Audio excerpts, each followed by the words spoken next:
What's up guys, this is Ashish from asthenics. इस video में हम बात करेंगे कि आप कैसे अपना खुद का वर्कआउट शेड्यूल बना सकते हैं। और अपना खुद का वर्कआउट शेड्यूल होना काफ़ी ज़रूरी होता है, क्योंकि मान लो अगर आपको कोई बोलते है कि आपको मंडे को चेस्ट ही करनी है और आप इसके अलावा कुछ नहीं कर सकते, तो वो चीज़ बहुत गलत है, क्योंकि सबकी लाइफस्टाइल डिफरेंट होती है और सबका अपना अपना वर्कआउट शेड्यूल होना ही चाहिए।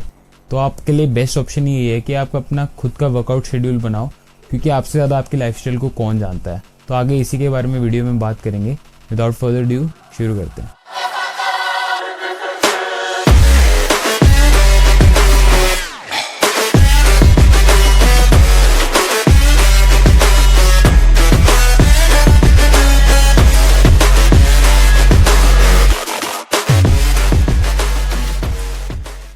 तो इस वीडियो को हम दो पार्ट्स में डिवाइड कर देते हैं। पहला तो है फुल बॉडी वर्कआउट्स और दूसरा है स्प्लिट वर्कआउट्स। तो इन दोनों के बारे में बात करेंगे और इनके बेनिफिट्स के बारे में बात करेंगे, ताकि आपको आइडिया हो जाए कि आपके लिए कौन सा बेस्ट है। तो फुल बॉडी वर्कआउट्स की बात करें तो इसमें हमारी जितनी भी मेजर मसल ग्रुप है हमारी बॉडी में, हम उसको एक ही दिन में ट्रेन करते हैं। और इसके कुछ एग्जाम्पल्स है फुल बॉडी वर्कआउट्स के। तो फर्स्ट एग्जाम्पल है कि आपको 3 बार फुल बॉडी वर्कआउट्स करने हैं पूरे हफ्ते में, और एक वर्कआउट सेशन के बाद अगले दिन आपको रेस्ट लेना है। और ये उन लोगों के लिए बेस्ट है जिनके पास बहुत लिमिटेड टाइम होता है हफ्ते में और जिनका बहुत ज़्यादा टाइट शेड्यूल होता है, ये उन लोगों के लिए सूटेबल है।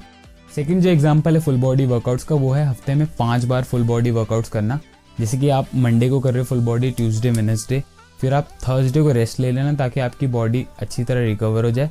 फिर आप जितने भी दिन बचे हैं उसमें आप दोबारा फुल बॉडी कर रहे हो। और एक चीज़ का ध्यान देना कि ये रूटीन जो है वो बिगिनर एथलीट बहुत कम फॉलो करते हैं, ये मोस्टली एडवांस्ड एथलीट के लिए है, क्योंकि हफ्ते में 5 बार फुल बॉडी वर्कआउट्स करना इज़ नो जोक। और अगर आप बिगिनर हो और फिर भी इसे करना चाहते हो, तो एक चीज़ का ध्यान रखना है कि आप अपनी बॉडी की सुनो। अगर आपको रेस्ट चाहिए तो आप रेस्ट लो, वरना रेस्ट इन पीस हो जाओगे। थर्ड जो एग्जाम्पल है फुल बॉडी वर्कआउट्स का, वो कैलिस्थेनिक्स एथलीट के लिए बहुत ही ज़्यादा अच्छा है। ये फर्स्ट एग्जाम्पल की तरह, बस इसमें हम जितने भी रेस्ट डेज थे हमारे फर्स्ट एग्जाम्पल में, उसको हम यूटिलाइज कर रहे हैं। उसमें हम अपनी स्किल्स को प्रैक्टिस कर रहे हैं, जैसे कि हैंड स्टैंड, और या तो आप मोबिलिटी रूटीन कर सकते हैं ताकि आपकी रिकवरी में हेल्प हो।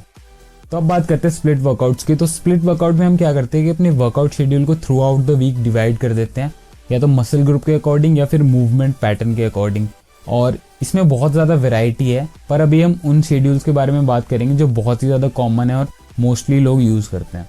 फर्स्ट जो एग्जांपल है स्प्लिट वर्कआउट्स का, उसमें आप मसल ग्रुप के अकॉर्डिंग डिवाइड कर सकते हो थ्रू आउट द वीक। और ये उन लोगों के लिए बेस्ट है जो मसल बिल्डिंग पर ज़्यादा फोकस कर रहे हैं। और इसमें आपको कुछ चीज़ें ध्यान में रखनी है, जैसे कि आपको हाई वॉल्यूम के साथ ट्रेन करना है, आपको हाई इंटेंसिटी के साथ ट्रेन करना है, और आपको मेक श्योर करना है कि आप एक मसल ग्रुप को हफ्ते में 1 से 2 बार तो हिट करो ही करो।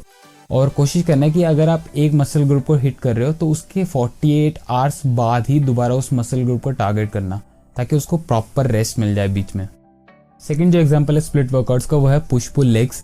ये कैलिस्थेनिक्स कम्युनिटी में बहुत ही ज़्यादा फेमस है, क्योंकि इसमें हम पुश डे में जितनी भी हमारी पुशिंग एक्सरसाइजेज हम वो करते हैं, जो कि हमारे शोल्डर, हमारे चेस्ट और हमारे ट्राइसेप्स पर फोकस्ड रहता है। और पुल डे में हम जितनी भी पुलिंग एक्सरसाइजेज हम वो करेंगे, जो कि हमारे बैक और हमारे बाइसेप्स पर फोकस्ड रहता है। और लेग डे में हम पूरे लेग की ट्रेनिंग करेंगे। और अगर आपको स्ट्रेंथ और स्किल्स दोनों को साथ साथ लेके चलना है तो ये आपके लिए बेस्ट है। थर्ड और लास्ट जो एग्जांपल है स्प्लिट वर्कआउट्स का, वो उन लोगों के लिए बहुत अच्छा है जिनका मेन गोल सिर्फ और सिर्फ कैलिस्थेनिक्स स्किल्स को अचीव करना है। उनके लिए मसल बिल्डिंग इतना मैटर नहीं करता। तो इसमें हम फर्स्ट डे में जितनी भी स्ट्रेट आर्म एक्सरसाइजेज हम वो करते हैं, नेक्स्ट डे हम बेंट आर्म एक्सरसाइजेज करते हैं, जैसे कि पुलअप्स, पुशअप्स और डिप्स, और लास्ट डे में हम लेग्स करते हैं और इसको फिर से रिपीट करते हैं।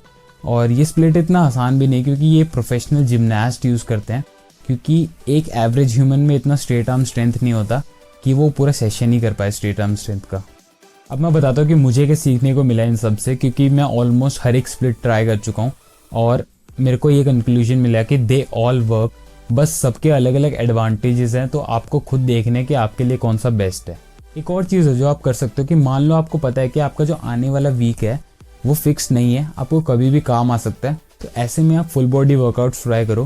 क्योंकि अगर आप स्प्लिट वर्कआउट करते हो और मान लो अगर आपका पुश डे है आज, कल आपको काम आ गया, आपका पुल डे मिस हो गया और फिर आपको अगले दिन लेग्स करनी है, तो ऐसे में कुछ अनइवन सा हो जाता है कि आपका पुश वाला पार्ट स्ट्रांग रह गया और पुल वाला वीक रह गया। तो ऐसे में अगर आप फुल बॉडी वर्कआउट्स करते हो तो वो सब कुछ इवन रहता है, सब कुछ बैलेंस रहता है। एक चीज़ मैंने नोटिस की है कि जो फुल बॉडी वर्कआउट्स है वो मोस्टली एंड्योरेंस पर बेस्ड है, और जितने भी स्प्लिट वर्कआउट्स है वो मोस्टली स्ट्रेंथ पर बेस्ड है। और ऐसा भी नहीं है कि आप स्ट्रेंथ वर्कआउट कर रहे हो तो आपका एंड्योरेंस नहीं बिल्ड होगा, बट वो मेनली फोकस्ड उस तरफ को है। अब मैं अपने वीकली शेड्यूल की बात करूँ तो पहले मैं पुश पुल लेग्स करता था, बट वो बहुत ज़्यादा इंटेंस हो रहा था मेरे लिए, क्योंकि रिकवरी का बहुत कम टाइम मिल रहा था मुझे। तो अब मैंने एक नया बनाया है जिसमें मैं upper body Monday, Tuesday lower body और वेडनेसडे को रेस्ट, फिर दोबारा इसको एक और बार रिपीट करता हूँ। तो ऐसे में मुझे 3 दिन मिल रहे हैं रेस्ट करने के लिए हफ्ते में, जो ठीक है, काफ़ी ठीक है। और जितने भी वर्कआउट्स के मेरी इंटेंसिटी होती है उसको मैं इंक्रीज़ कर देता हूँ ताकि वो अच्छे से मुझे रिजल्ट्स दे। तो अब कंक्लूजन की बात करें तो जितने भी मैंने एग्जांपल दिए वर्कआउट शेड्यूल के, दे ऑल वर्क। कोई भी एक परफेक्ट नहीं है, आपको बस एक्सपेरिमेंट करना है, आपको ट्राई करते रहना है और आपको देखना है कि आप पर कौन सा सूट करता है। और एक टाइम आएगा कि मान लो अगर आप फुल बॉडी वर्कआउट्स कर रहे हो एज अ बिगिनियर, और जब आप एक लेवल तक पहुंच जाओगे उस टाइम पर आपको चेंज करना ही पड़ेगा स्प्लिट वर्कआउट्स पर। तो आई होप आपको थोड़ी क्लैरिटी मिली होगी इन सब चीज़ों को लेकर।